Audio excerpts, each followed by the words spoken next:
اشکالی نداره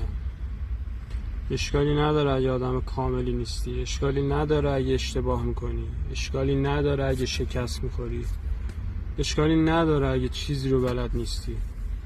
قرار نیست کامل باشیم، هیچ کس کامل نیست. هر کسی ادعای اینو داره که من کاملم، من میدونم، بدون که گوه میخوره.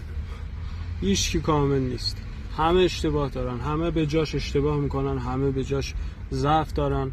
از چی میترسی؟ از هیچ چی نترس، افتخار کن به خودت.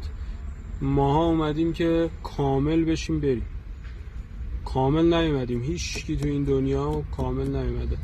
تو این جهان مادی که ما اومدیم ناقص اومدیم برای کامل شدن. لذت رو ببر، زندگیتو بکن، از شکستات نترس. شکست برای تجربه است، تجربه پیدا کنی و بی خیال حرف مردم.